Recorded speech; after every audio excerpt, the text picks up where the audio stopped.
dipersiapkan buku tulisnya, kita akan mulai sebentar lagi, insyaallah.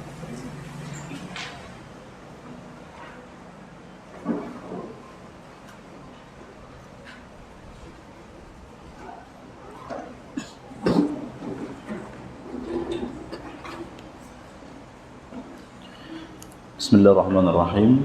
Assalamualaikum warahmatullahi wabarakatuh.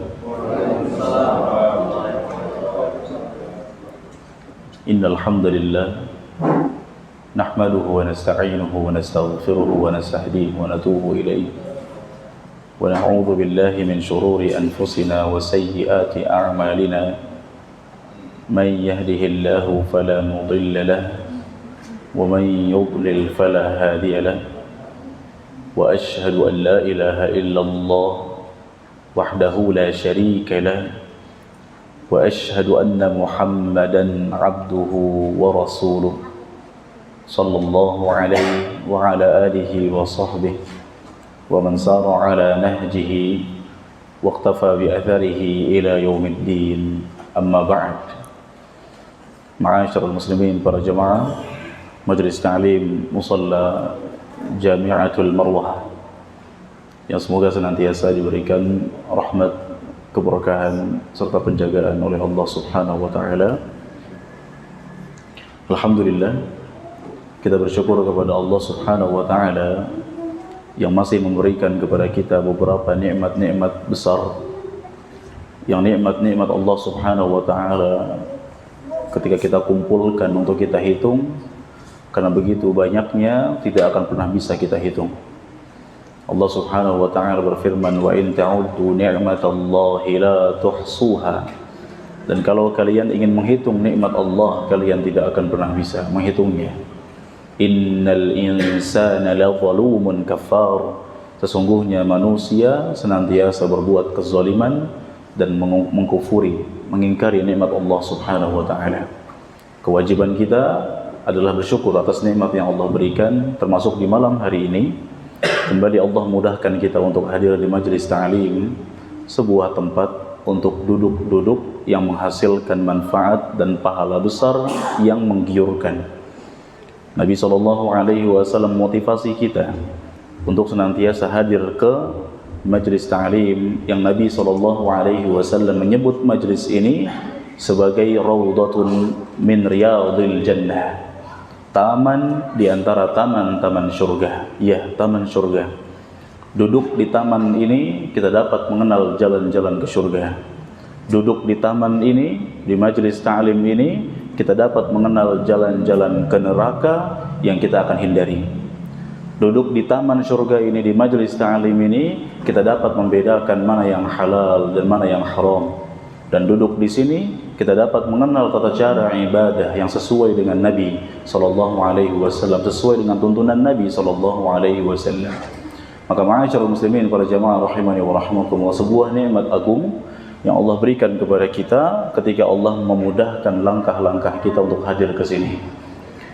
Orang-orang yang hadir ke majelis ta'lim adalah orang-orang mulia yang ingin sebuah perkara mulia. Perkara mulia yang dimaksud adalah ilmu an-nafi', ilmu yang bermanfaat. Karena belajar agama, jamaah sekalian, meraih ilmu yang bermanfaat merupakan kewajiban bagi setiap muslim. Nabi SAW bersabda, "Talabul ilmi fariidatun 'ala kulli muslim." Menuntut ilmu merupakan kewajiban bagi setiap muslim. Karena kita semua, masing-masing di antara kita wajib mengenal Allah, wajib mengenal atau mengetahui tata cara ibadah yang sesuai. Maka besar harapan kita semoga Allah Subhanahu wa taala memudahkan kita untuk istiqamah belajar, istiqamah dalam hadir ke majelis ta'lim, istiqamah dalam mengamalkannya, dan istiqamah dalam menyampaikan kepada orang lain, dan Allah menjadikan ini semua yang kita kerjakan sebagai pemberat timbangan pada hari kiamat kelak insyaallah. Jamaah sekalian, jangan pernah bosan untuk belajar. Jangan pernah merasa lelah, dan jangan pernah merasa cukup dengan ilmu yang sudah kita pelajari. Barang siapa yang merasa cukup dengan ilmunya, maka sesungguhnya dia merupakan sebodoh-bodohnya manusia. Karena sejatinya manusia tidak akan pernah bisa menguasai ilmu Allah Subhanahu wa taala. Jamaah sekalian rahimani wa rahmakumullah, Allah Subhanahu wa taala firmankan, "Wa ma utitum minal ilmi illa qalila." Tidaklah kalian diberikan ilmu melainkan hanya sedikit saja. Maka ketika Allah memberikan kepada kita ilmu yang sangat sedikit ini jamaah sekalian, jangan kita pernah merasa puas, karena sesungguhnya ketika kita sudah menguasai semua ilmu, tetap Allah katakan itu sedikit. Ketika kita sudah menguasai semua ilmu, misalnya Allah katakan tidaklah kalian diberikan ilmu melainkan hanya sedikit saja. Itu kalau kita menguasai semua ilmu. Bagaimana kalau ternyata kita belum menguasai itu semua? Maka jangan pernah merasa puas jemaah sekalian. Ketika kita sudah merasa mempelajari beberapa bab dalam pembahasan agama, masih ratusan ribu bab lainnya yang belum kita bahas. Barang siapa yang telah puas karena menghafal beberapa ratus ayat, masih ada ribuan ayat lain yang belum dihafal. Barang siapa yang telah puas karena telah menghafal beberapa ratus hadis, masih banyak, masih ratusan ribu hadis lainnya. Dan kita belum bisa menyamai Imam Ahmad bin Hanbal rahimahullah yang bisa menghafal 1 juta hadis. Barang siapa yang telah mempelajari ilmu 10 tahun, 20 tahun, tetap belum ada apa-apanya dibandingkan dengan perjuangan para ulama, maka sesungguhnya yang sudah kita raih, yang sudah kita kaji, masih sangat secuil, belum menyamai debu-debu yang dirasakan oleh para ulama ketika mereka rihlah, ketika mereka menempuh perjalanan untuk thalabul ilm. Ketika kita sudah merasa jutaan atau puluhan juta kita keluarkan, rupiah kita keluarkan untuk thalabul ilm, belum ada apa-apanya dibandingkan dengan perjuangan para ulama yang sebagian di antara mereka siap menjual atap rumahnya untuk beli buku. Sebagian mereka siap untuk membeli unta, kemudian melakukan perjalanan selama 1 bulan hanya untuk mendapatkan 1 buah hadis. Sebagian mereka siap untuk meninggalkan anggota keluarganya, 11 anak dia tinggalkan beberapa bulan untuk thalabul ilm. Oleh karenanya, saya mengajak para jamaah sekalian untuk jangan pernah puas dalam ilmu yang sudah kita pelajari. Adapun yang sebenarnya, yang seharusnya sifat seorang mukmin adalah terus berusaha untuk bersungguh-sungguh dalam mengkaji ilmu, dan Allah Subhanahu wa taala akan memberikan keutamaan besar, akan memberikan ketinggian derajat kepada hamba-hamba yang bersungguh-sungguh dalam belajar. Kata Allah Subhanahu wa taala, yarfa'illahu alladhina amanu minkum walladhina utul ilma darajat. Allah Subhanahu wa taala akan mengangkat derajat orang-orang beriman di antara kalian, dan Allah akan meninggikan beberapa derajat utul ilma, orang-orang yang faham ilmu. Nah, maka barang siapa yang mencari ketinggian derajat dunia dan akhirat, barang siapa yang mencari keutamaan besar, maka carilah di antara ikhtiarnya dengan bersungguh-sungguh dalam thalabul ilm, dan jangan pernah lelah, jangan pernah malas, jangan pernah merasa puas. Jamaah sekalian rahimani wa rahmakumullah, saya juga berharap semoga Allah berikan kepada kita ilmu yang bermanfaat, dan Allah mudahkan kita untuk memahami ilmu agama ini dengan pemahaman yang sesuai dengan apa yang difahami oleh para sahabat radhiyallahu taala anhum ajma'in. Sebelum kita mulai jamaah sekalian rahimani wa rahmakumullah, saya mengajak kepada para jamaah untuk mendoakan saudara kita Mas Denny selaku ketua tim Budut Janaiz yang qadarullah Allah masih memberikan kepada beliau ujian penyakit. Semoga Allah berikan kepada beliau kesembuhan segera dan memberikan kesembuhan yang tidak meninggalkan bekas sama sekali. Allahumma rabban nas adhibil ba's washfihi antas syafi la shifaa illa shifauka shifaan la yughadiru saqaman. Saya doakan kesembuhan untuk beliau dan kesembuhan untuk seluruh kaum muslimin secara umum. Begitu pula tidak lupa kita doakan saudara kita Mas Kesak atau Mas Arianto yang beberapa hari lalu dijemput oleh Allah Subhanahu wa taala, innalillahi wa inna ilaihi raji'un, yang beliau merupakan wakil dari tim Budut Janaiz yang mudah-mudahan kiprah beliau selama ini melayani umat dalam hal pengurusan jenazah Allah jadikan sebagai pahala jariah yang terus mengalir untuk beliau sampai hari kiamat. Semoga Allah mengampuni semua dosa-dosa beliau, meninggikan derajat beliau, dan memasukkan beliau ke dalam syurga Allah Subhanahu wa taala, dan mudah-mudahan Allah mengumpulkan kita bersama beliau dan seluruh kaum muslimin bersama Rasulullah sallallahu alaihi wasallam di syurga. Amin ya rabbal alamin. Baik, Kita masuk kepada pembahasan jemaah sekalian. Alhamdulillah pertemuan sebelumnya telah kita kaji tentang kaidah-kaidah dalam memahami najis. Kalau pembahasan yang sangat lalu, pembahasan seputar kaidah-kaidah dalam memahami air. Adapun pembahasan sebelumnya telah kita kaji tentang kaidah-kaidah dalam memahami najis. Telah kita sampaikan pertemuan sebelumnya tentang definisi atau pengertian najis. Ada berapa sifat najis itu? Ada 3 sifat. Yang pertama apa? Adalah sesuatu yang dianggap kotor oleh orang-orang yang tabiat baik. Masya Allah. Ciri-ciri najis yang pertama adalah segala sesuatu yang dianggap kotor oleh orang-orang yang bertabiat baik. Segala sesuatu yang dianggap kotor oleh orang-orang yang bertabiat baik.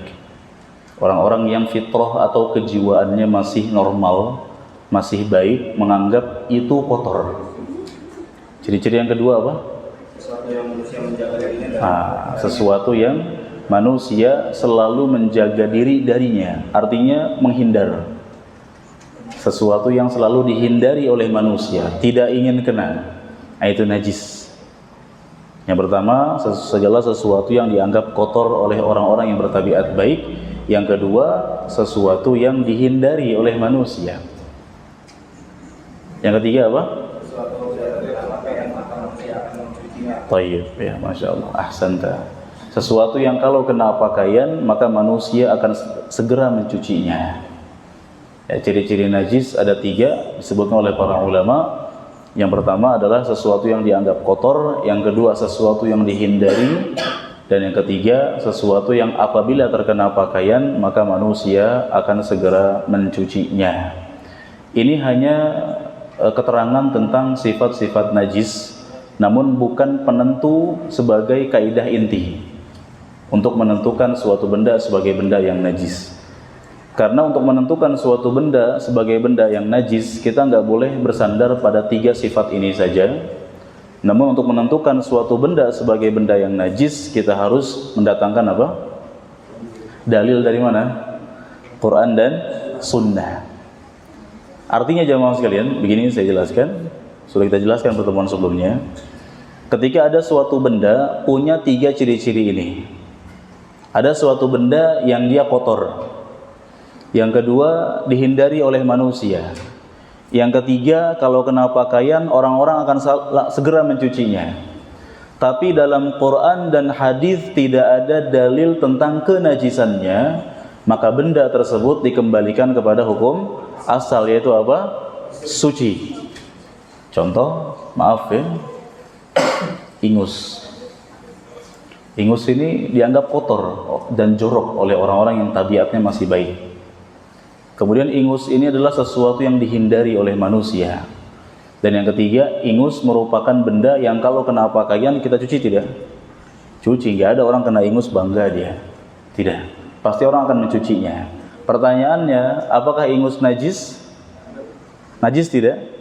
Nah, kita nggak boleh langsung memvonis dia najis karena dia punya 3 sifat itu, tidak. Kita katakan teliti dulu. Cari apakah dalam Quran disebut lafaz ingus adalah najis? Tidak ada. Dalam hadis apakah ada? Tidak ada. Maka ingus merupakan, meskipun dia punya 3 sifat tersebut, ternyata ingus dikembalikan kepada hukum asal, dia suci. Ya, bahkan ketika ada benda keluar dari tempat jorok sekalipun dan ternyata dalam Quran dan hadis tidak pernah disebutkan tentang kenajisannya, maka benda tersebut wajib dikembalikan kepada hukum asal, yaitu suci. Misalnya cikal bakal kita manusia, sperma, air mani. Orang mengatakan itu kotor, kemudian menghindarinya. Dan yang ketiga, kalau kena pakaian pasti akan dicuci. Tidak ada orang bangga ada air mani di bajunya diperlihatkan kepada orang lain, tidak ada. Namun kita cari dalam Quran maupun hadis tidak ada dalil yang sharih, yang terang-terangan, yang jelas-jelas menyatakan bahwa air mani itu najis. Maka oleh karena itu kewajiban kita mengembalikan kepada hukum asal. Telah kita sampaikan pula pertemuan sebelumnya, kaidah dalam menentukan najis yang selanjutnya adalah al-aslu fil asya'i al-ibahah wa taharah. Hukum asal segala sesuatu apa? Suci, boleh dan suci, mubah dan suci. Hukum asal segala sesuatu adalah mubah, boleh dan suci. Maka ketika kita ditanya, jemaah sekalian, kita ditanya misalkan tentang suatu perkara-perkara dunia. Contoh kita ditanya tentang hukum main bola. Dalam Quran, di surat apapun, di ayat manapun gak ada lafaz hukum main bola. Mustahil. Datangkan kepada kita seorang penghafal Quran yang paling mutqin, yang paling kuat hafalannya. Tanyakan kepadanya lafaz bola di surat apa, ayat berapa. Gak bakal ada, jemaah sekalian. Maka ketika masyarakat bertanya kepada kita, apa hukum main bola? Jawabnya apa? Boleh tidak?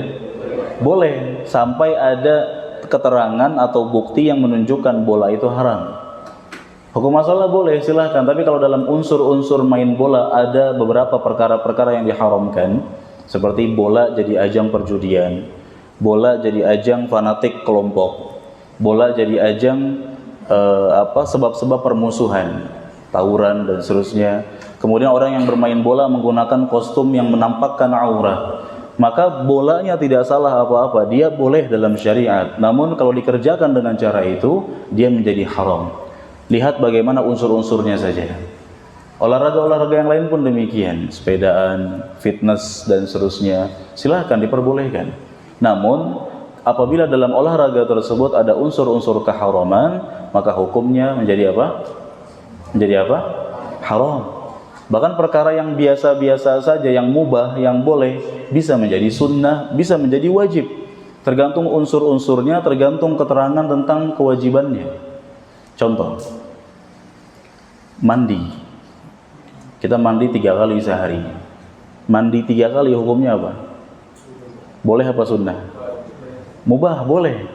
Kita mau mandi sehari sekali, mau mandi sehari 3 kali, silakan.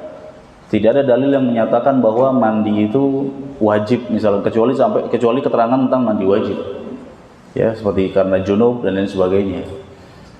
Mandi 3 kali hukumnya boleh, jemaah sekalian. Kapan mandi menjadi sunnah? Misalnya sebelum sholat subuh kita mandi dengan niat agar sholat subuh yang kita kerjakan lebih khusyuk dan tidak ngantuk. Maka mandi yang asalnya merupakan perkara dunia yang tidak berpahala, kalau kita niatkan untuk ibadah maka menjadi berpahala. Inilah kata para ulama, perbedaan al-'adah, kebiasaan, dengan al-ibadah adalah pada an-niyah, niat. Mandi hukumnya biasa-biasa saja, boleh-boleh saja, nggak ada pahala karena mandi. Tapi kalau mandi diniatkan untuk agar sholatnya lebih khusyuk dan tidak ngantuk, maka berpahala. Makan dan minum pun demikian. Olahraga pun demikian. Kita olahraga hukumnya mubah. Tapi kalau olahraga diniatkan agar tubuh kita sehat dan nanti ketika sholat kita lebih khusyuk, lebih kuat. Ketika sholat malam lebih panjang lagi sholat malamnya. Maka olahraga yang kita kerjakan insya Allah bernilai pahala. Bahkan ada kalanya perkara mubah jadi wajib. Contoh, misalnya ada kasus ketika seseorang ingin sholat, namun dia belum berwudu. Untuk berwudu dia harus membeli air. Misalnya dia di sebuah daerah yang minoritas Islam, yang mana jarang sekali menemukan masjid. Kalaupun adanya perkantoran misalnya. Lalu dia ingin menumpang sholat di perkantoran tersebut.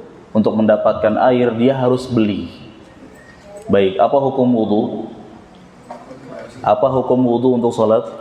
Wajib. Maka kalau sekiranya saat itu ada kasus dia untuk mendapatkan air harus beli, maka beli air saat itu hukumnya wajib.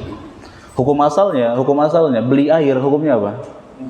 Mubah, terserah kita mau beli mau tidak, mau beli digunakan buat apa terserah kita, mubah, boleh. Tapi karena kondisinya saat itu kita harus beli air untuk wudu, maka beli air hukumnya wajib. Kata para ulama, kaidahnya ma la yatimmul wajibu illa bihi fahuwa wajib. Sebuah kewajiban yang tidak sempurna melainkan dengan perantara, maka si perantaranya pun wajib. Seorang ustadz pergi ke pedalaman, kampung pedalaman, yang mana di dalamnya banyak orang-orang Islam tapi sangat buta terhadap Quran, buta terhadap ilmu agama, tidak ada yang mengajarkan sama sekali. Nah, sang ustadz di sini punya ilmu yang mumpuni, yang dibutuhkan oleh masyarakat. Yang mana resikonya kalau dia ingin berdakwah di pedalaman tersebut, dia harus memiliki sebuah kendaraan yang kuat untuk menempuh perjalanan ke pedalaman. Motor trail misalnya. Hukum beli motor trail apa? Mubah, nggak ada yang mewajibkan kalau beli motor harus merek tertentu, nggak ada. Nah, namun karena sang ustadz atau si mubaligh pendakwah ini harus menyampaikan ilmu hukumnya wajib. Dalam hal ini, karena untuk menyampaikan ilmu, diantara metodenya dia harus beli motor trail dulu. Dalam hal ini, beli motor trail bagi si ustadz tersebut adalah sebuah kewajiban. Tinggal nanti dia minta tolong ke jamaahnya, ya ta'awun, saling tolong-menolong. Nah, ini jamaah sekalian, kaidah yang sangat membantu kita untuk bisa menjawab pertanyaan masyarakat-masyarakat yang begitu beragam. Nah, kembali kepada pembahasan, kaidah dalam menentukan suatu benda sebagai benda najis, kita katakan, dan para ulama mengatakan sebelumnya, hukum asal segala sesuatu adalah suci dan boleh. Ya, sampai ada dalil yang menyatakan tentang kenajisannya atau keharamannya.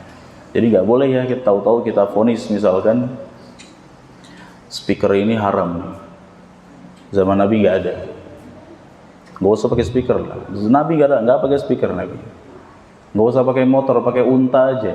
Nabi pakai unta. Baik, nanti yang jamaah haji jangan pakai pesawat ya. Pesawat haram. Zaman Nabi nggak ada. Ini diucapkan oleh orang-orang yang tidak terima, oleh orang-orang yang suka meledek syariat, yang mereka kurang paham tentang kaidah-kaidah dasar ini.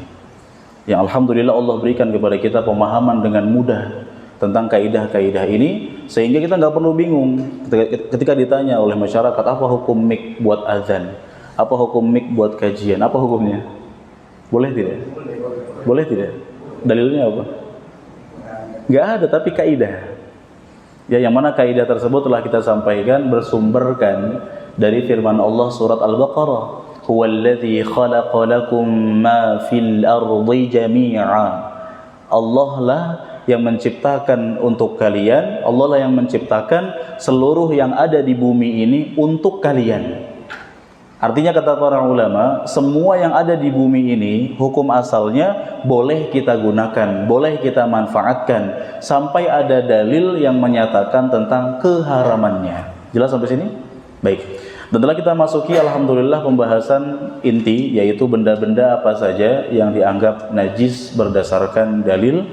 Yang pertama kotoran manusia, yang kedua adalah air kencingnya. Yang pertama kotoran manusia, yang kedua air kencingnya. Ini sudah kita bahas kalau tidak salah ya. Sudah ya? Baik. Kita langsung saja masuk ke pembahasan yang ketiga, yaitu madhi, dan yang keempat wadi. Benda najis atau benda yang dianggap najis berdasarkan dalil yang selanjutnya adalah yang ketiga al-madhi. Madhi pakai zal ya. Dan yang keempat wadi. Wadi. Apa itu madhi, apa itu wadi? Baik, saya sebutkan. Madhi adalah ma'un abyadu raqiqun lazijun. Madhi adalah air bening, raqiqun, apa lawannya kental apa? Cair ya. Yakhruju 'inda syahwah, yang keluar ketika syahwat memuncak. Jadi madhi adalah air bening, kemudian encer, bahasa kita cair, yang keluar ketika syahwat memuncak. La bi syahwatin wala dafaq, yang keluar tidak dengan syahwat. Saya akan jelaskan maksud daripada tidak dengan syahwat ini. Wala dafaq, dan tidak muncrat. Ini penting untuk kita ketahui ya, untuk menentukan suatu hukum. Wala ya'qubuhu futur, dan tidak menyebabkan lemas, dan tidak menyebabkan lemas. Wa rubbama la yuhassu bi khurujihi, dan terkadang tidak dirasakan keluarnya. Dan terkadang tidak dirasakan keluarnya. Wa yakunu dzalika lirrajuli wal mar'ah. Hal ini berlaku untuk laki-laki dan perempuan. Hal ini berlaku untuk laki-laki dan perempuan. Baik. Nah, itu madhi. Jadi madhi itu adalah air bening ya, berwarna bening. Ya putih tapi lebih kepada bening dia dan encer. Kemudian keluarnya ketika syahwat memuncak. Ketika syahwat meninggi. Tidak keluar dengan syahwat, artinya begini. Jadi madhi itu jamaah sekalian, contoh seorang suami sedang bermesraan dengan istrinya, bercumbu, tidak sampai berhubungan, hanya bermesraan saja. Biasanya ketika dalam kondisi seperti itu, syahwat akan memuncak, syahwat akan naik. Dalam kondisi itu, terkadang madhi ini keluar. Keluarnya tidak dengan syahwat, maksudnya apa? Kalau sperma bisa dikeluarkan dengan sengaja. Kalau madhi ini nggak bisa dikeluarkan dengan sengaja. Dia keluar begitu saja, tanpa kemauan kita. Kalau sperma keluar dengan proses. Benar tidak? Benar nggak? Ya, kok tahu? Ya, nggak mungkin orang tiba-tiba keluar sperma sendiri, itu nggak mungkin. Kecuali kalau ada kondisi penyakit. Dingin yang sangat menusuk kadang-kadang menyebabkan seseorang spermanya keluar sendiri. Dan ada penyakit dalam tubuhnya. Kalau tidak ada penyakit, hukum asal sperma nggak keluar sendiri, begitu saja mengalir, tidak. Nah kalau madhi ini tiba-tiba dia keluar. Wala dafaq, keluarnya tidak muncrat. Kalau sperma ketika keluar muncrat. Adapun ini dia mengalir. Beda antara muncrat dengan mengalir. Wala yaqubuhu futur, dan madhi ketika keluar syahwat menurun tidak? Menurun tidak syahwat? Tidak, syahwat tetap meninggi. Wala yaqubuhu futur, tidak menyebabkan lemas. Sperma kalau sudah keluar bagaimana? Syahwat masih tinggi? Tidak, dominan manusia rata-rata sperma kalau sudah keluar melemas. Sudah, melemas menyesal. Kalau madhi ketika keluar syahwat tetap tinggi. Kemudian terkadang tidak dirasakan keluarnya, artinya dia keluar begitu saja. Seseorang nggak terasa keluarnya ketika dia mengecek, melihat kepada kemaluannya, dia mendapati ada basah-basah. Kalau air kencing ketika keluar berasa, sperma ketika keluar ada rasanya. Adapun madhi kadang-kadang tidak ada rasanya, keluar begitu saja. Ini berlaku untuk laki-laki maupun perempuan. Maka suami yang sedang bercumbu bermesraan dengan istrinya, syahwat meninggi, tiba-tiba keluar, merasa ada air yang keluar tanpa muncrat, mengalir begitu saja, nggak perlu khawatir. Itu bukan sperma, itu air madhi, hukumnya sama seperti air kencing, dia najis. Kita harus cuci kemaluan. Kalau madhi itu nempel kepada pakaian, cuci pakaiannya, cuci dalam artian basahkan area yang kena najisnya. Ya, madhi terkena kepada celana misalkan, maka basahkan area yang terkena najisnya. Jangan pahami jemaah sekalian, yang namanya membersihkan najis itu artinya cuci besar. Celana kena cipratan air kencing, celananya dibuka, cuci, rendam, ganti celana baru. Tidak, bukan itu caranya. Nabi SAW tidak mengajarkan itu. Nabi mengajarkan kepada kita untuk hemat air. Maka ketika celana kena cipratan air kencing, misalkan cara bersihkannya seperti apa? Ambil air setelah telapak tangan, lalu basahkan area yang kena najisnya. Yang dicuci, yang dibasahkan, yang kena najis saja. Adapun bagian lain yang nggak kena najis, nggak salah apa-apa, nggak perlu dicuci. Ya, hukumnya sama seperti air kencing, cukup cuci kemaluan, kemudian basahkan area yang terkena najisnya, dan ketika datang waktu sholat, dia cukup berwudu, tidak perlu mandi wajib. Itu namanya air apa tadi? Madhi. Sebagian bertanya tentang bagaimana tentang pelumas yang keluar dari perempuan, apakah termasuk madhi? Sebagian ulama mengatakan iya, sebagian mengatakan tidak. Namun wallahu a'lam bishawab, saya memilih pendapat yang mengatakan tidak. Begitupun keputihan yang ada pada perempuan, sebagian perempuan mengalami keputihan, ini pun bukan najis, bukan dikategorikan sebagai madhi. Wallahu a'lam. Baik. Hadisnya dari Ali bin Abi Thalib radhiyallahu taala anhu, beliau berkata, "Kuntu rajulan madzaan." Kata Ali bin Abi Thalib radhiyallahu anhu, aku adalah laki-laki yang sering keluar madhi. Ini normal jemaah, ini bukan penyakit. Sering keluar madhi ya karena bercumbu dengan istri, ini hal wajar. Bukan maaf, oh berarti lemah syahwat, baru sebentar, baru bercumbu saja sudah ada yang keluar, tidak. Bukan berarti lemah syahwat, ini normal, ini perkara-perkara yang normal pada laki-laki dan perempuan. Aku adalah laki-laki yang sering keluar madhi. Wa kuntu astahyi an as'ala an-nabiy sallallahu alaihi wasallam limakani banatihi. Dan aku malu, kata Ali, aku malu bertanya langsung kepada Nabi sallallahu alaihi wasallam karena kedudukan putrinya.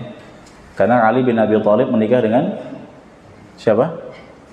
Fatimah. Fatimah siapa? Putrinya Rasulullah sallallahu alaihi wasallam. Silakan. Silakan. Masya Allah, silakan merapat Pak, yang merapat ya. Masih muat Pak, silakan. Insyaallah. Insyaallah.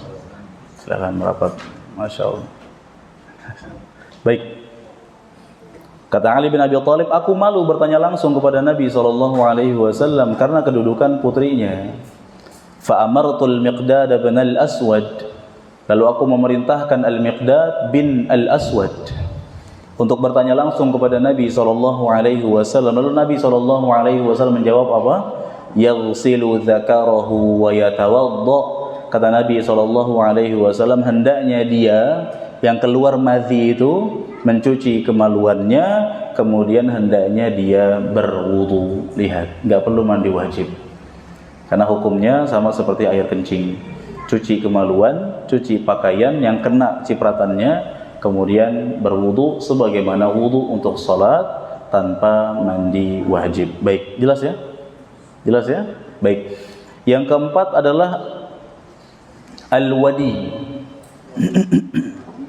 Air wadi. Wadi pakai dal, D ya, wadi. Apa itu wadi? Wadi adalah ma'un abyadu thakhinun yakhruju ba'dal baul. Wadi adalah air bening kental yang keluar setelah buang air kecil. Air bening kemudian kental yang keluar setelah buang air kecil. Wa huwa najisun, dan wadi ini najis, sama seperti madhi, sama seperti air kencing. Ketika seseorang buang air kecil, setelah buang air kecil lalu istinja, bebersih, bersuci, cebok bahasa kita, setelah itu dia memakai pakaian, lalu tiba-tiba seperti ada beberapa tetes yang keluar. Dia menyangka ini air kencing yang ketinggalan. Nah, bisa jadi itu adalah wadi, yaitu air yang bening, kemudian teksturnya kental, yang keluarnya setelah buang air kecil.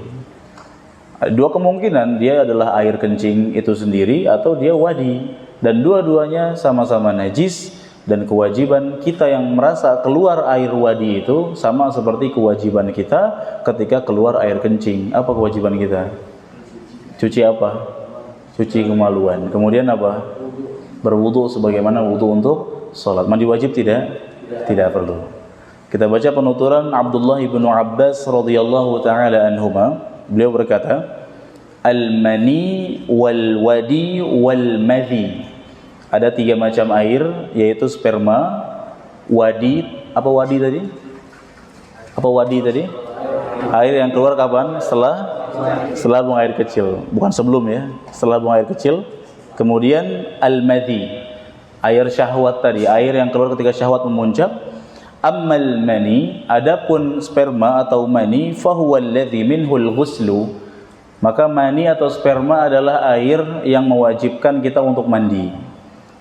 Wa ammal wadi wal madhi, adapun wadi dan madhi, air yang keluar setelah buang air kecil yaitu wadi, dan madhi, air yang keluar ketika syahwat memuncak tadi.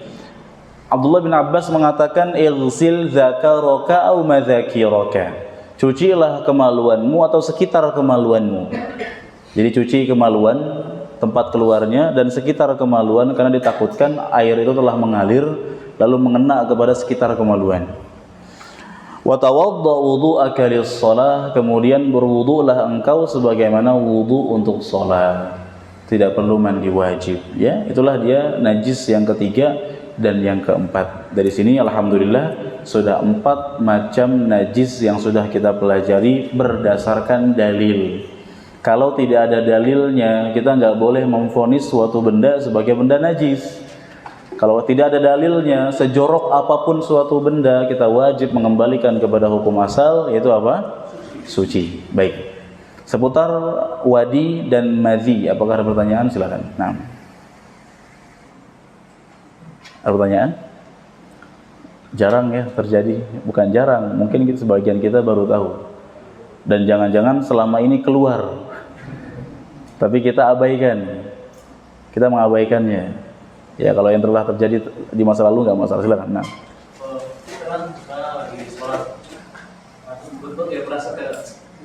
Ada yang keluar ketika sholat. Pas lagi sholat, tiba-tiba ada air yang lagi sujud, tiba-tiba ada yang keluar. Keluar dari mana? Dari mana? Baik ya. Baik. Pertama, ketika lagi sholat, jamaah sekalian, tiba-tiba merasa ada yang keluar, kewajiban kita yang pertama adalah bangun di atas keyakinan. Yang keluar tersebut apa? Atau bangun di atas keyakinan apakah benar-benar keluar atau hanya halusinasi saja.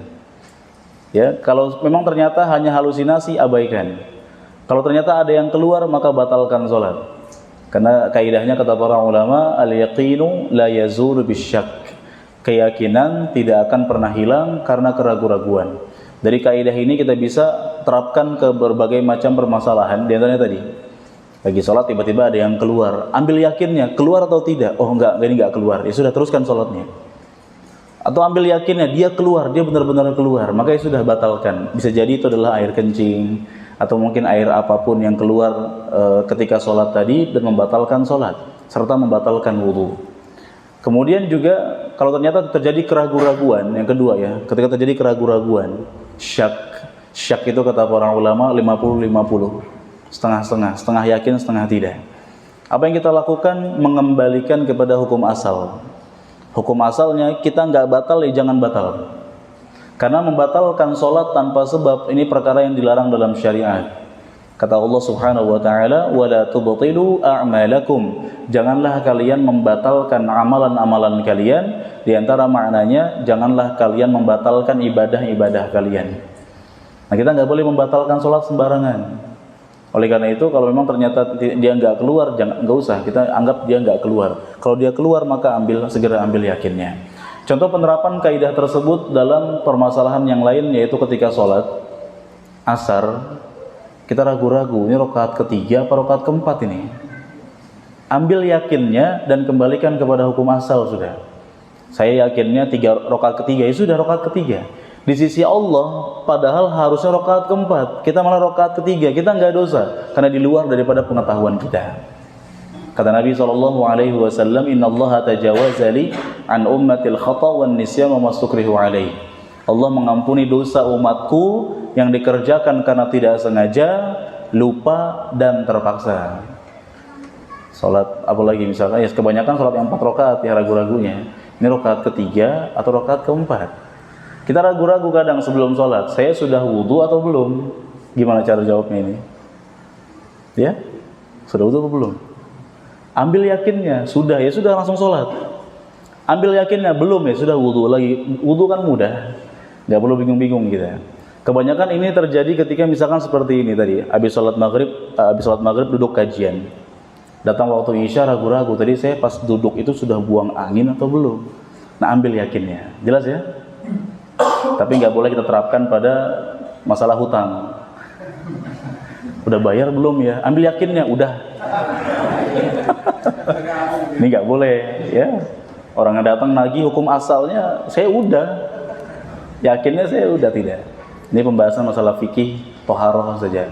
Kemudian yang ketiga, kalau ternyata memang keluar maka batalkan, ya batalkan. Dan ada adab dalam membatalkan yang disampaikan oleh Nabi SAW. Barang siapa yang membatalkan sholat maka hendaknya dia memegang hidungnya begini. Jadi batalkan sambil pegang hidung untuk menghilangkan prasangka-prasangka dari jamaah yang lain. Karena kalau seseorang membatalkan sholat, nanti jamaah lain mengira wah dia buang angin. Siap-siap kita menghirup baunya ini, kan gitu. Tapi kalau kita membelakangi, kita membatalkan dengan memegang hidung, kata para ulama, nanti jamaah lain akan mengira oh dia mimisan. Makanya dia membatalkan sholat. Ini juga dalam rangka untuk menghilangkan sifat rasa jijik pada orang lain, pada jamaah yang lain. Karena kalau ada orang membatalkan karena buang angin, kan jamaah lain mungkin agak merasa risih. Wah dia buang angin ini, nanti bau ini. Saya di samping dia lagi, kan begitu. Tapi kalau dia megang hidung, orang mengira dia sedang mimisan. Ini sunnah.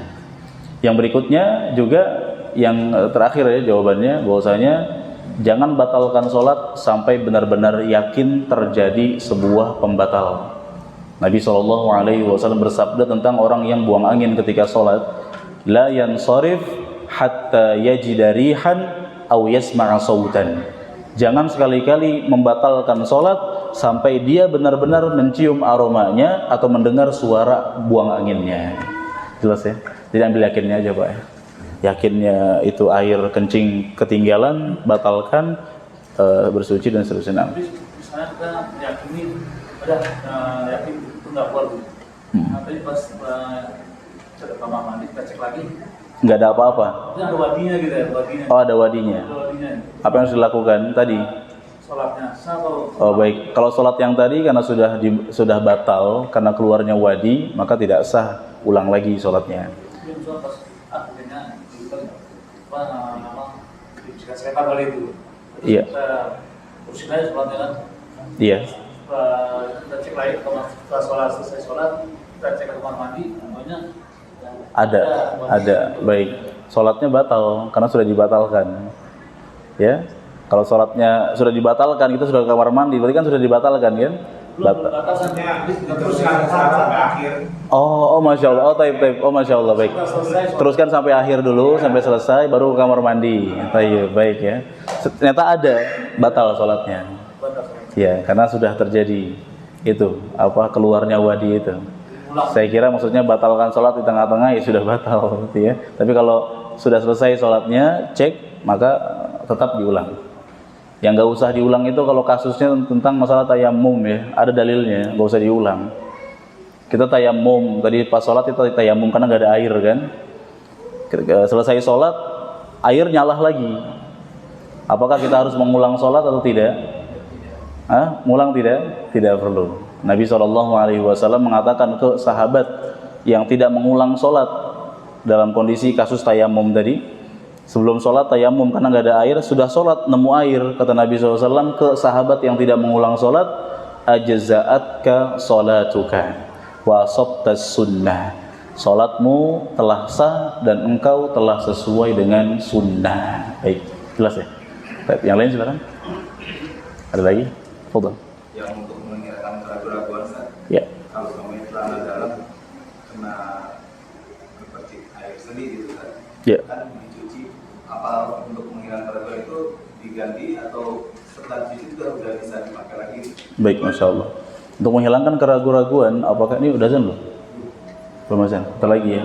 Untuk menghilangkan keraguan-keraguan pada celana dalam yang terkena cipratan air kencing, apakah cukup bersihkan saja, cuci dengan tips atau cara yang saya sampaikan tadi, gunakan air selapak tangan atau nggak mesti selapak, kurang dari itu pun nggak masalah. Basahkan area yang kena najisnya atau ganti aja sekalian. Di sini syariat yang Nabi SAW sampaikan ini menyeluruh, jami', menyeluruh, dan juga bisa dipakai dalam semua kondisi dan di sepanjang zaman. Artinya meskipun kondisi zaman sekarang celana atau pakaian itu banyak, kita punya pakaian banyak, tetap cara dari Nabi SAW berlaku untuk kita.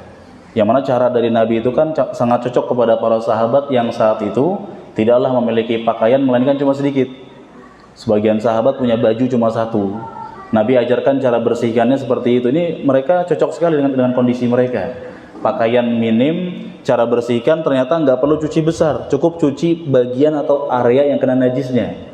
Nah di kondisi zaman sekarang pakaian berlimpah, banyak, kita ganti lagi bisa. Tetap meskipun kita bisa ganti pakaian, syariat dari Nabi SAW berlaku. Dan ketika sudah kita basahkan area yang kena najisnya, insya Allah sudah hilang najisnya, dan kita boleh sholat menggunakan pakaian yang ada basah-basahnya, nggak masalah. Tapi kalau kita mau ganti pakaian pun nggak masalah. Ya untuk menenangkan hati kan, menghilangkan keraguan-raguan. Karena bisa jadi mungkin kena cipratannya agak banyak, yang kalau dibasahkan tambah mungkin bau atau seperti apa, ganti nggak ada masalah. Tapi hukum asalnya terapkan syariat itu, hukum asalnya. Wallahu a'lam. Baik, azan ya, azan udah kan? Udah ya, udah lewat 10. Baik, kita jeda, setelah sholat isya kita akan teruskan. Wassallallahu wasallam ala nabiyyina Muhammad. Lahmuhu rawthu ma la yu'kalu lahmuhu, kotoran hewan yang dagingnya haram dikonsumsi. Kotoran hewan yang dagingnya haram dikonsumsi.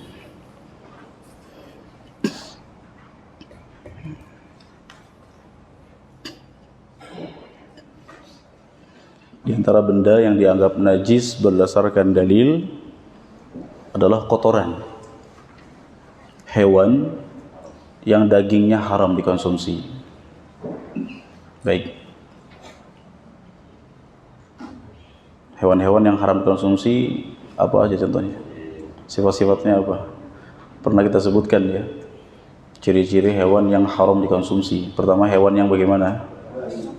Hewan yang memiliki taring dan buas, terutama pada kalangan hewan-hewan darat. Yang kedua, hewan yang bagaimana? Dilarang untuk dibunuh. Seperti apa yang dilarang untuk dibunuh? Kelelawar dan katak. Katak, kelelawar nggak boleh dibunuh. Ada dalil yang tegas yang melarangnya.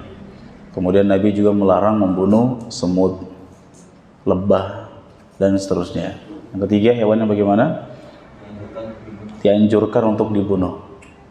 Hewan-hewan yang dianjurkan untuk dibunuh seperti cicak, ular, kalajengking, dan semua hewan-hewan yang fawahish, hewan-hewan yang jahat, keji, dan berbahaya buat manusia.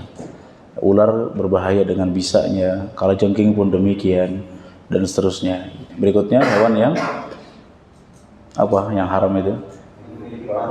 Memiliki paruh dan kuku untuk berburu. Ini berlaku untuk kalangan burung. Hewan yang memiliki paruh dan kuku dari kalangan burung, ya unggas lah terutama ya, yang mereka berburu dengan paruh dan kukunya seperti elang. Terus apa lagi selain elang? Hah? Burung hantu. Garuda, ada Garuda. Ada Garuda? Ya? Enggak ada Garuda ya? Dan burung-burung yang seperti itu sejenis dengan elang, maka termasuk hewan yang haram dikonsumsi. Yang kelima apa? Hewan-hewan yang menjijikan. Baik. Hewan-hewan yang haram dikonsumsi, maka kotoran mereka dan air kencingnya najis. Pemahaman sebaliknya dari judul ini, hewan-hewan yang halal dikonsumsi, maka kotoran dan kencingnya suci. Ini bersumberkan dari beberapa hadis, diantaranya hadis yang masyhur yang dikenal dengan kisah kabilah Urainiyin. Di dalam kitab Umdatul Ahkam pun disebutkan. Dalam kisah kabilah Urainiyin merupakan kabilah yang tinggal di luar Madinah. Lalu mereka datang ke Madinah, singgah ke Madinah. Kemudian karena mereka tidak kuat dengan cuaca Madinah, lalu mereka tertimpa sakit. Sebagian mengatakan sakitnya itu disebut sebagai demam Madinah. atau penyakit-penyakit yang lainnya. Yang mana kabilah Urainiyin tersebut sudah berobat berulang kali namun tidak sembuh-sembuh. Datanglah mereka kepada Rasulullah SAW, lalu meminta kepada Nabi SAW ya untuk kesembuhan, ya, minta untuk diberikan tips untuk kesembuhan. Lalu Rasulullah SAW memerintahkan mereka untuk datang ke untanya Rasulullah, unta yang berasal dari Baitul Mal, bukan unta Nabi yang khusus, karena Nabi punya unta khusus namanya Qaswa, bukan unta yang itu, tapi unta yang lain. Nabi perintahkan mereka untuk datang ke untanya Rasulullah SAW, lalu minum dari kencing dan susu untanya Nabi SAW. Lalu akhirnya kabilah Urainiyin tersebut menuruti apa yang Nabi anjurkan. Mereka minum kencing untanya Nabi dan minum susu untanya Nabi. Kemudian setelah itu mereka sembuh. Diambil kesimpulan dari hadis tersebut, jemaah sekalian, bahwasanya kencing unta boleh dikonsumsi. Sesuatu yang boleh dikonsumsi maka suci, karena sesuatu yang najis haram untuk dikonsumsi. Diambil kesimpulan pula oleh para ulama bahwasanya kencing unta dan yang semisal dengan unta dalam hal apa?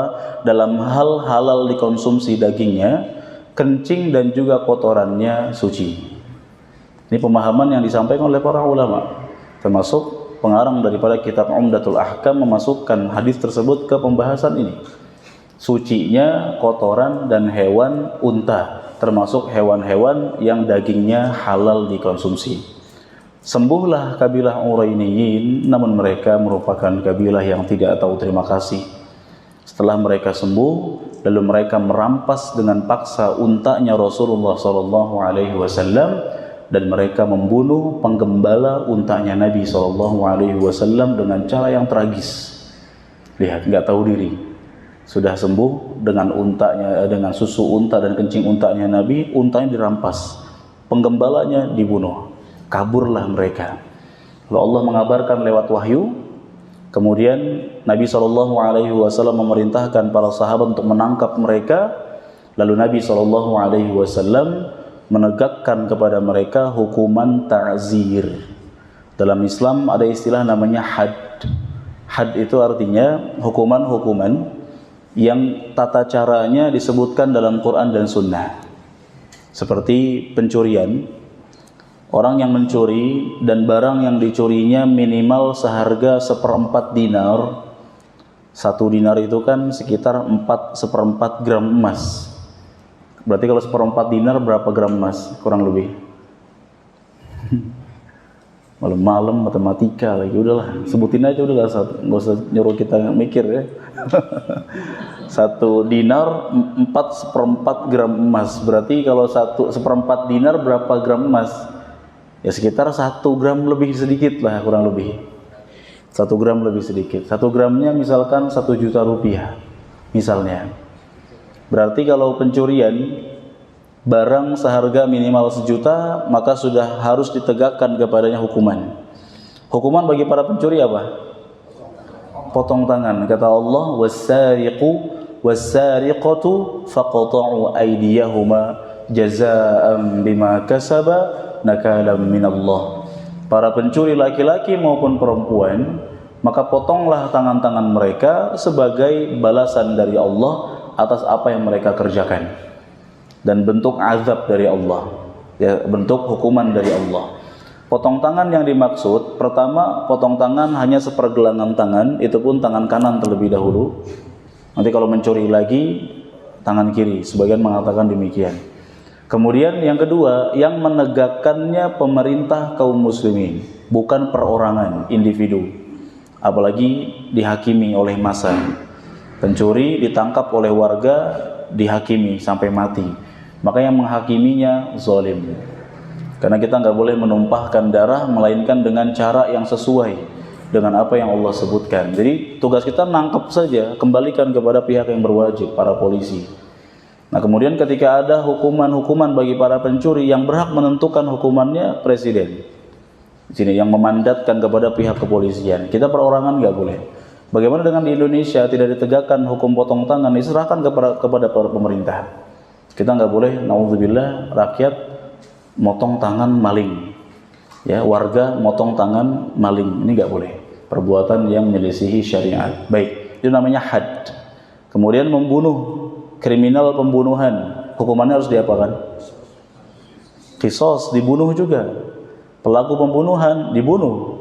Meskipun memang ada pilihan. Keluarga diberikan pilihan, mau memaafkan total atau mau menegakkan hukuman yang setimpal yaitu penggal, atau mau memaafkan tapi minta denda, ganti, diat namanya. Satu korban jiwa setara dengan 100 unta. Keluarga memaafkan, ya sudah, kita memaafkan, bayar denda saja 100 unta, boleh. Tapi ketika keluarga tidak memaafkan, harus tegakkan hukuman penggal. Dalam Islam seperti itu, namanya had. Ada dalam Islam namanya ta'zir. Ta'zir itu adalah hukuman yang dikembalikan kepada kebijakan penguasa untuk kemaslahatan bersama. Kayak misalkan di sebuah sekolahan atau di sebuah lembaga terjadi kasus pencurian. Nah, kepala lembaga membuat kebijakan, pelakunya nggak potong tangan karena kepala lembaga bukan pemerintah. Kalau dikembalikan kepada pihak yang berwajib, kepolisian, kasihan pelaku nanti di penjara, sedangkan pelakunya masih berstatus sebagai pelajar misalnya.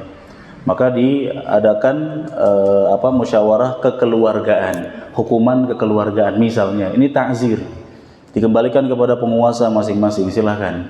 Namun tentunya kalau suatu negara disebut sebagai negara Islam, menerapkan hukum-hukum Islam, maka mereka harus menegakkan hukuman tersebut sebenarnya. Nah, di Indonesia kita bersabar terhadap apa yang ditetapkan oleh pemerintah. Pemerintah menerapkan banyak ta'zir kepada rakyatnya. Ta'zir, hukuman-hukuman yang di luar syariat. Dalam Islam ada kalanya pemerintah demikian. Termasuk Rasulullah SAW menegakkan hukum ta'zir kepada para pembegal-pembegal kabilah Qurainiyin tersebut. Karena mereka membunuh penggembala untanya Nabi secara tragis, maka Nabi SAW memerintahkan para sahabat untuk menegakkan hukuman yang tragis pula kepada mereka, para pembegal itu. Apa hukumannya? Potong kedua tangan, potong kedua kaki, congkel kedua mata, kemudian buang ke padang pasir, biarkan sampai kehausan, kemudian mati. Tragis sekali. Karena mereka membunuh penggembala untanya Nabi dengan cara yang parah sekali. Sama seperti itu, memutilasi. Nah, oleh karena itu Nabi SAW menetapkan hukuman ta'zir. Tidak ada dalam Quran maupun hadis perintah untuk memotong dua tangan, dua kaki, tidak ada. Ini kebijakan dari Rasulullah SAW menerapkan kepada mereka hukuman ta'zir karena mereka orang-orang yang jahat, berbuat pembunuhan secara tragis kepada penggembala untanya Nabi SAW. Andai semua pembegal dibegitukan oleh pemerintah, aman kita ya. Mau naik motor malam-malam, motornya motor bagus, mewah, mahal, udah keluar aja, nggak usah takut. Karena pembegal diterapkan hukuman seperti itu. Potong tangan, potong kaki, congkel mata, buang, diamkan sampai mati. Coba kalau sekarang kan, pembegal kadang-kadang lolos ya, ditangkap, penjara saja. Kalau di penjara, begal lagi dia. Sekarang siapa yang berani coba ke daerah Marunda, Bekasi, naik motor sendirian? Jam 2, jam 1. Jarang. Seberani-beraninya orang mikir, wah Marunda, wah BKT, enggak lah, mikir-mikir dia. Sampai-sampai kalau kita lagi jalan sepi, belakang kita ada motor, seuzon gitu ya. Kok ini mepet-mepet ini? Kita ngebut lagi, dia mepet gitu. Padahal dia mengajak bareng maksudnya. Sama-sama takut maksudnya. Sama-sama takut dia mau mepet gitu kan. Kita ngebut lagi, dia teriak-teriak. Wah, dikiranya kita mau dikejar ini, makin seuzon lagi. Kenapa? Takut begal. Karena mereka begitu tragis, perbuatan mereka begitu parah. Kembali kepada pembahasan kita, diambil kesimpulan dari hadis tersebut bahwasanya hewan-hewan yang halal dikonsumsi dagingnya seperti unta, kencing dan kotorannya suci, namun yang halal dikonsumsi, ingat ini dipahami baik-baik, yang halal dikonsumsi cuma kencing unta. Jangan disamakan, oh kencing sapi juga obat berarti. Kencing kambing juga silahkan, bukan silahkan, nauzubillah, tidak. Yang halal, yang boleh dijadikan obat cuma apa? Kencing unta, tapi status sucinya berlaku untuk semua hewan yang halal dikonsumsi. Oleh karena Nabi SAW membolehkan kita untuk sholat di kandang kambing. Sallu fi marabidhi al-ghanam. Sholatlah kalian di tempat-tempat kandang-kandang kambing. Ini bagi para penggembala kambing, mereka nggak perlu khawatir jauh-jauh ke masjid. Karena kan apalagi saat itu padang pasir untuk menggembala kambing, jarak antara mereka dengan masjid begitu jauh. Nah, Nabi membolehkan mereka untuk sholat di kandang kambing. Tahu kandang kambing? Yang ada kemungkinan di situ ada kotoran kambing, ada kencingnya. Kemudian kotoran dan kencingnya itu terinjak oleh kaki mereka, lalu kambing tersebut berkeliaran. Ada kemungkinan tempat sujudnya sudah terinjak dengan kaki kambing yang ada najisnya. Tapi Nabi SAW membolehkan. Ini makin menguatkan keyakinan kita bahwa kencing dan kotoran hewan-hewan yang halal dikonsumsi adalah suci, dan yang boleh dikonsumsi cuma kencing unta. Begitu pula dikuatkan dengan hadis yang terdapat dalam kitab Al-Wajiz ini tentang najisnya kotoran keledai. Keledai ini hewan yang haram dikonsumsi karena keledai dagingnya najis. Kita baca hadisnya. An Abdullah radhiyallahu anhu, dari Abdullah ibnu Mas'ud radhiyallahu taala anhu, beliau berkata, arada an-nabiy sallallahu alaihi wasallam an yatadarraza. Nabi sallallahu alaihi wasallam ingin buang air besar. Faqala, lalu Nabi mengatakan kepada Abdullah, "I'tini bi thalathati ahjar." Datangkan kepadaku 3 buah batu. Nabi sallallahu alaihi wasallam minta 3 buah batu. Dalam Islam yang namanya bersuci atau bahasa kita cebok itu nggak mesti dengan air, boleh namanya istijmar. Istijmar itu cebok menggunakan 3 buah batu atau 1 buah batu dengan beberapa sisinya, itu boleh. Nah, Nabi SAW minta 3 buah batu kepada Abdullah, sahabat yang mulia Abdullah bin Mas'ud. Kemudian kata Abdullah, fawajadtu al-hajaraini wa rawthata himarin. Aku mendapati 2 buah batu dan 1 buah kotoran keledai yang sudah kering. Kotoran keledai yang sudah kering kan mirip seperti batu. Abdullah bin Mas'ud memberikan 2 buah batu dan yang satunya kotoran keledai. Lalu Nabi SAW fa'amsakal hajaraini wa tarahar rawthah. Nabi SAW menerima 2 buah batunya, adapun kotoran keledainya beliau buang. Sambil Nabi SAW mengatakan apa? Hiya rijsun, dia najis. Karena keledai hewan yang haram dikonsumsi. Suatu hari para sahabat masak-masak di sebuah panci, sebuah periuk besar. Kata Nabi SAW, apa ini? Kata para sahabat, laham, daging. Ayyu laham, daging apa wahai para sahabatku? Kata para sahabat, luhum al-humuril ahliyah. Wahai Rasulullah, ini daging keledai jinak. Mereka sedang masak-masak daging keledai jinak. Kata Nabi SAW, ahriquha waqsiruha. Tumpahkan dan pecahkan pancinya, karena daging keledai itu najis. Lalu kata para sahabat, au naghsiluha ya Rasulullah, wahai Rasulullah, boleh tidak kalau kita hanya tumpahkan saja, pancinya enggak dipecahkan tapi dicuci? Au dzaka, kata Nabi, oh boleh, silakan. Dari hadis tersebut diambil kesimpulan bahwasanya keledai jinak itu najis dan haram untuk dikonsumsi.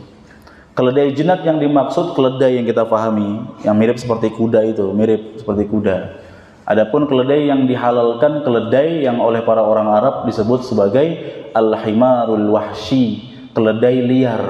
Keledai liar yang dimaksud adalah mirip seperti kuda berwarna belang hitam putih, dinamakan dengan zebra. Bahasa Arabnya zebra itu al-himarul wahshi, keledai liar. Keledai jinak, keledai yang biasa bahasa Arabnya al-himarul ahli. Jadi orang Arab menyebut zebra keledai liar, menyebut keledai biasa keledai jinak. Jangan dipahami keledai liar, keledai yang tinggal sendirian di hutan, keledai jinak yang dipelihara. Tidak. Ya, keledai liar, keledai maksudnya zebra itu halal dikonsumsi seperti kuda, bentuknya mirip. Adapun keledai jinak, baik dia dipelihara ataupun tidak, sama-sama diharamkan untuk dikonsumsi. Konsekuensinya kotorannya najis. Jelas ya? Paham ya? Baik. Adapun persilangan, perkawinan antara kuda dengan keledai, lalu lahirlah hewan yang bernama bighal. Ada hewan namanya bighal. Bighal itu persilangan antara kuda dengan keledai. Apa hukumnya? Halal apa haram? Kuda halal tidak? Halal. Keledai? Ini persilangan antara halal dengan haram nih. Hasilnya apa nih? Halal apa haram? Halrom. Kuda halal, keledai haram. Halram. Apa? Dalam sebuah hadis ternyata didapati bahwa bighal itu haram. Para sahabat minta izin menyembelih sapi atau unta ya. Kemudian keledai dan bighal. Rasulullah Shallallahu Alaihi Wasallam mengharamkan keledai dan bighal. Sebagian ulama mengatakan dari redaksi hadis yang lain, bighal itu tergantung ibunya. Kalau ibunya kuda maka halal, kalau ibunya keledai maka haram. Kan bighal adalah hewan persilangan kuda dengan keledai. Kalau perkawinan yang terjadi maksudnya ibunya adalah kuda maka halal, ditinjau dari ibunya. Kalau persilangan yang terjadi ibunya adalah keledai maka haram, kata sebagian ulama. Namun yang lebih tepat bahwasanya semuanya diharamkan, baik ibunya kuda maupun ibunya keledai sama-sama diharamkan. Bighal ya. Baik, itulah dia poin benda najis yang kelima, yaitu kotoran hewan yang haram dikonsumsi dagingnya. Seputar ini apakah ada pertanyaan? Silahkan. Nah.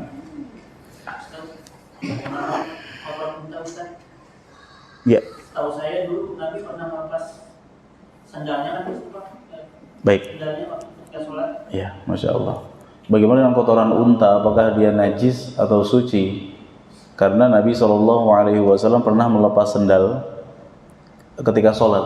Jadi Nabi ketika sholat beliau pakai sendal kan, karena memang lantainya masih berupa pasir. Jibril datang mewahyukan kepada Rasulullah bahwa di bawah sendalnya itu ada kotoran. Lalu Nabi SAW langsung melepas sendalnya, dan para sahabat melihat Nabi melepas sendal, mereka ikut-ikutan melepas sendal semuanya. Lalu Nabi SAW mengabarkan bahwasanya Jibril datang kepadaku mengabarkan di bawah sendalku ada najis. Karena kalau Nabi tetap pakai sendalnya padahal ada najisnya, maka sholatnya batal. Di antara syarat sahnya sholat adalah suci dari najis yang hinggap di badan, pakaian, dan tempat sholat. Nah, di sini yang dijadikan pemahaman oleh para ulama bahwasanya kotoran merupakan pembatal sholat, bukan pembatal wudhu, dan kotoran yang dimaksud di hadis tersebut tidak disebutkan apakah unta atau kotoran yang lainnya. Karena memang terjadi di zaman Nabi ada seekor anjing atau beberapa ekor anjing, kilabun, lafadznya kilab. Kilab itu artinya anjing-anjing. Banyak anjing yang keluar masuk Masjid Nabawi. Sedangkan belum ada riwayat yang menyatakan bahwa unta masuk Masjid Nabawi. Karena kejadian saat itu Nabi lepas sendal di Masjid Nabawi ketika sholat. Yang ada riwayatnya adalah kucing dan anjing yang masuk ke Masjid Nabawi. Maka ada kemungkinan kotoran yang dimaksud di sendal tersebut adalah kotoran selain unta. Karena kalau unta itu biasa mereka berkeliarannya di padang pasir, tidak masuk masjid. Entah di padang pasir atau di tempat atau di pasar misalnya, atau di tempat-tempat yang lain, dan belum pernah ada riwayat dari para sahabat unta yang masuk. Pernah ada riwayat keledai yang masuk dari Abdullah bin Abbas, itu pun bukan di Masjid Nabawi wallahu alam ya, tapi keledai itu pun Abdullah bin Abbas mengendarainya. Ketika para sahabat sholat, Abdullah bin Abbas melewati orang yang sholat menaiki keledai. Itu pun hadis tentang bolehnya melewati orang-orang yang sedang sholat ketika sholat berjamaah, ketika ada hajat, bukan melewati imamnya tapi melewati jamaahnya. Maka wallahu a'lam bishawab, hadis tersebut bukan menunjukkan kotoran unta, dan unta kotorannya suci dan yang halal dikonsumsi cuma kencingnya. Wallahu a'lam. Jelas ya? Wallahu a'lam. Nah, yang lain silakan. Silakan. Menyangkut hewan peliharaan seperti kayak kucing misalnya. Baik. Itu apakah kategori hewan jinak atau buas ya? Karena sekarang kan banyak orang pelihara kucing itu sebagai piaraan ya. Simbol lembut, baik ya, masya Allah. Baik. Sedangkan perawatan itu lumayan cukup mahal di masya Allah. Makanannya harus tertentu. Iya. Kadang sengaja dilepas di dalam rumah berkeliaran. Biar jinak. Ya, biar jinak begitu. Ya, kita nggak tahu dia buang najis di mana, seperti kayak Baik, buang baik. di keset kaki di depan Masya Allah. kamar mandi. Sahih, benar Kita ya. harus berwudu lah kaki apa Masya Allah. apa itu masuk dalam kategori najis. Baik, pertanyaan bagus ya, Masya Allah. Barakallahu fiik. Ternyata terkait masalah kucing. Kucing ini hewan yang punya nabun. Nabun itu taring. Maka kucing dan selain kucing yang punya taring dan dia hewan darat, maka dia sibar, termasuk kategori hewan buas. Meskipun dia dipelihara kemudian jinak. Perubahan sifat yang terjadi karena kita piara tidak menghilangkan hukum. Begitupun sebagian orang bisa memelihara harimau atau citah atau buaya dan seterusnya dan bisa nurut. Ya, ada sebagian sultan-sultan Arab ya, meliharanya bukan kucing ya, harimau. Ada citah, bahkan ada beruang malah dipiara sama mereka. Nah, ternyata jadi jinak, benar jinak karena dipiara sejak bayi dan tidak menghilangkan hukum sama sekali. Begitupun tentang masalah air kencing maupun kotorannya. Memang terjadi silang pendapat di kalangan para ulama terkait hukum kotoran kucing dan air kencingnya. Kenapa terjadi silang pendapat? Ada sebuah hadis ketika seekor kucing minum dari sebuah bejana, menjilat-jilat bejana untuk minum. Para sahabat bertanya kepada Nabi SAW tentang hukum bejana ini karena dijilat oleh kucing. Karena ada permasalahan seputar air liur anjing. Air liur anjing ketika hinggap di sebuah bejana jadi najis. Gimana dengan kucing? Para sahabat bertanya kepada Nabi SAW tentang status bejana tersebut yang telah dijilat oleh kucing. Kata Nabi SAW, innaha laisa binajas. Kucing itu tidak najis. Li'annaha minat tawafina alaikum wat tawafat. Karena kucing termasuk hewan-hewan yang berkeliaran di kalangan kalian dan termasuk hewan-hewan yang suka bersama kalian, baik kucing laki-laki maupun kucing perempuan. Nah, di sini dipahami oleh sebagian ulama, kucing itu suci, tidak najis semuanya, termasuk semua anggota tubuh, termasuk kotorannya, kata sebagian. Namun yang kita pilih adalah bahwasanya karena kasus saat itu kucing menjilat-jilat bejana, para sahabat bertanya tentang status bejananya. Nabi mengatakan kucing itu tidak najis. Apanya yang tidak najis? Apanya maksudnya? Jilatannya, air liurnya. Adapun kotoran dan kencingnya, kembali kepada pembahasan tadi, kaidahnya tadi, hewan-hewan yang haram dikonsumsi termasuk kucing, kotoran dan kencingnya najis, itu yang kita pilih. Wallahu alam. Kemudian apabila kita terjadi keraguan-raguan terkait masalah apakah si kucing ini sudah kencing di keset atau apa, bangun di atas keyakinan. Selama kita nggak menemukan unsur-unsur najis dalam keset kita, maka kembalikan kepada hukum asal. Kecuali kalau kita menemukan beberapa unsur-unsur najisnya di keset atau di tembok misalkan, seperti warna, rasa atau bau. Biasanya warna dan bau. Maka ada kemungkinan keset tersebut sudah dikencingi oleh kucing, tinggal kita cuci. Tapi kalau sekiranya nggak ada tanda-tanda kenajisan pakaian atau apapun itu, kembalikan kepada hukum asal, maka dia suci. Wallahu alam. Ya. Jadi gitu ya, jawab ya insyaallah ya. Baik, barakallahu fiik. Ada lagi yang lain? Terakhir kalau ada. Tidak ada ya? Baik, terakhir saya tutup kalau begitu. Ya, itulah yang bisa saya sampaikan. Semoga bermanfaat. Kita akan teruskan 2 pekan mendatang insyaallah. Jazakumullahu khairan wa sallallahu wasallam ala nabiyyina Muhammad wa akhiru da'wana alhamdulillahi rabbil alamin. Subhanakallahumma bihamdika asyhadu an la ilaha illa anta astaghfiruka wa atubu ilaik. Wassalamu alaikum warahmatullahi wabarakatuh.